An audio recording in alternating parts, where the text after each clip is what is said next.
The ribbon allows us to execute different commands inside of Revit. We can find that ribbon going across the top of our screen. In this case, it's saying wall, door, window, and it's giving us a variety of different commands that we can execute. If we click on one of the different tabs going across the top, such as the Structure tab, we can now see a different variety of commands associated with that particular tab. You could also move over to the Annotate tab, click on the Annotate tab, and see your different annotation tools, which will include your dimensions, your drawing tools, such as line work, arcs, circles. There's the ability to do text, and all these show up as different commands on your ribbon.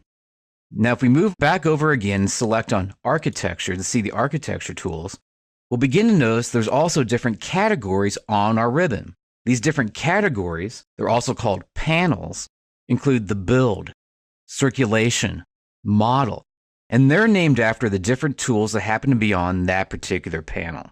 Since we're talking about panels, I do want to mention that if you want to be able to move a panel to a different location, it is possible to do. All you have to do is highlight over the bar there at the bottom of your screen, left click and hold your mouse button down, and you can drag that panel either to a different location on your ribbon or just somewhere out on your screen and let it sit there so that you have those commands in a more easily available area to be able to click on and execute. If you want to be able to bring that panel back up to your ribbon, all you have to do is move your mouse up, click, hold your mouse button down, drag it back up to the location you'd like to be at, and then when you see that gray area show up, just let go of the button and it'll automatically dock itself back onto that panel.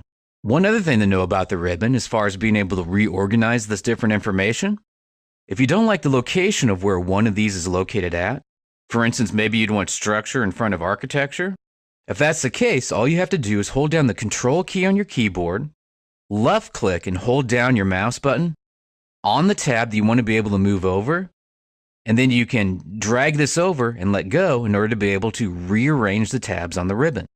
So once again, if you want to be able to move this structure, so in this case it's on the other side of the architecture, all you'd have to do is hold Control down on your keyboard, move your mouse up here, left click, hold the mouse button down and drag it over, and you can drag that over to any place you want along your ribbon. Now on the ribbon, there's a variety of different buttons, and that's actually what we're looking at here.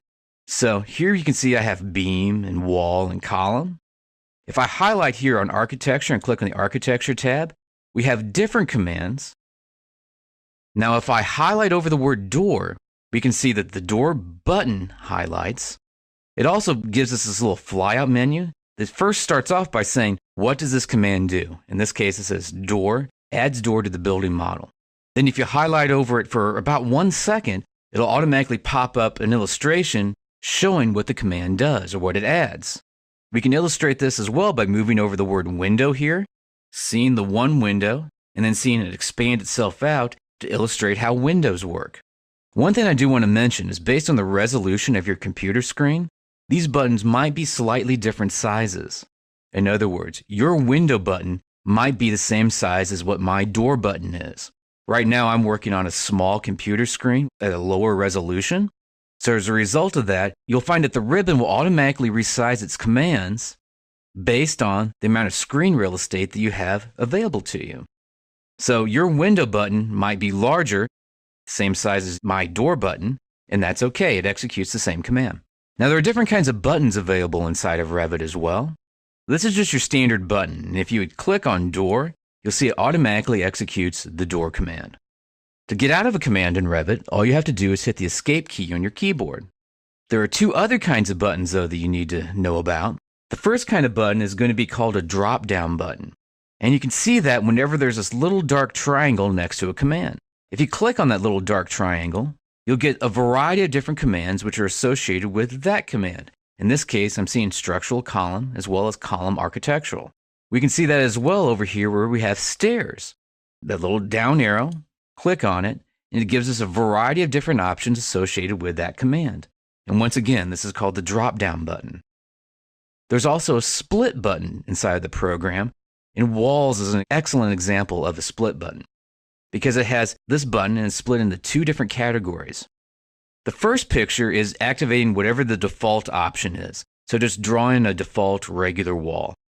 But if you want to be able to pick on the kind of wall that you want to be able to do, you can move down here to where it says wall, and you can select on the word wall. And this will give you a drop-down list of, do you want to do architectural walls, structural walls, or different commands related to the wall command. So the ribbon allows you to be able to execute a variety of different commands, which will then have functions inside of Revit.